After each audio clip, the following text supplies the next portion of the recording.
I'm Shep Messing. This is Erik Stover, the new COO of the New York Cosmos. And Erik, as a former player that wore the jersey of the Cosmos, I'm honored to welcome you. So welcome, and tell me how the first couple of days have been.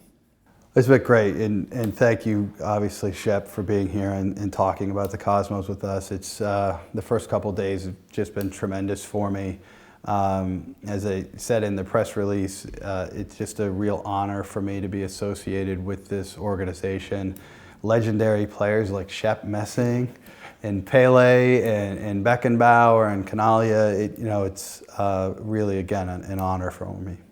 Erik, one of the priorities has to be, it's the middle of November, you have to get a coach and you want to have a team on the field. Where are you at in that process? Well, the board obviously had started this many months ago and actively involved with signing Gio to be our head coach, and we're very excited about that. I think there's some questions with any young coach or a coach new to taking over as the manager, if you will. Certainly fair questions, but what I've seen from Gio so far is very encouraging. He knows the market, he knows U.S. soccer extremely well. He's very connected in Long Island, and what's really important for me to see is he's passionate, absolutely 100% committed to this. He's going to work long hours, and we're going to put a staff around him to allow him to focus on coaching the club and let the scouting and player contracts and those things be done by other administrators. So I think we're off to a very good start with Gio.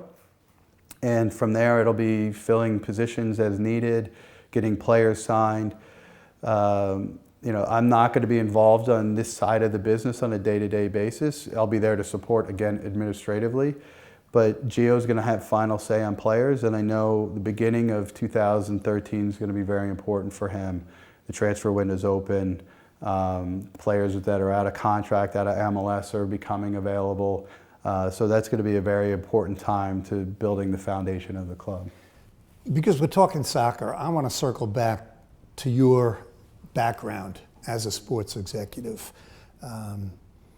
Over many, many years, you were known at Qualcomm Stadium, at the New Jersey Sports and Exposition, until you came to Major League Soccer as a stadium guy.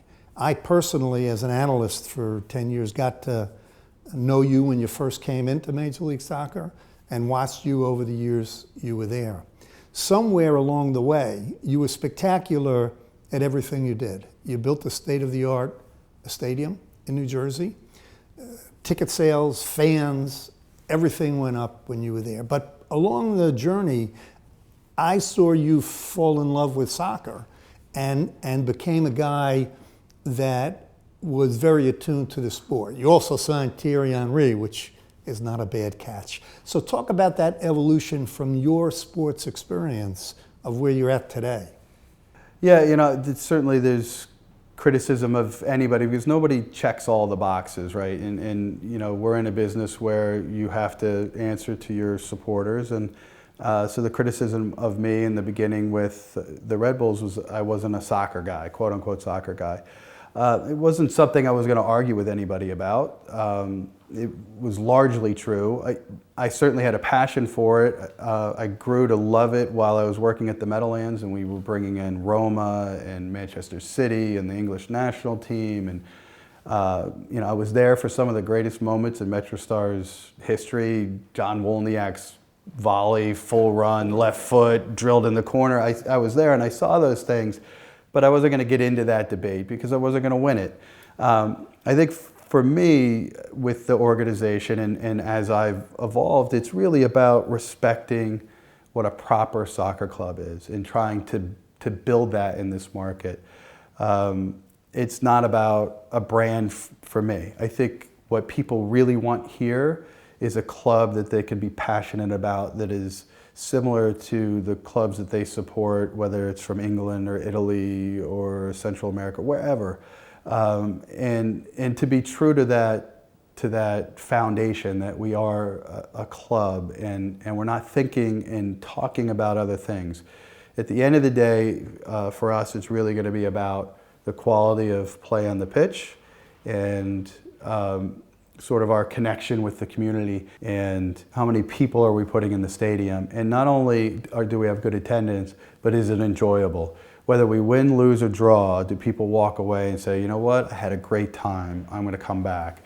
It was an authentic experience. The supporters, there was 1,000 there and they were singing the whole time. And we're going to do everything we can as an organization to develop that culture and support it.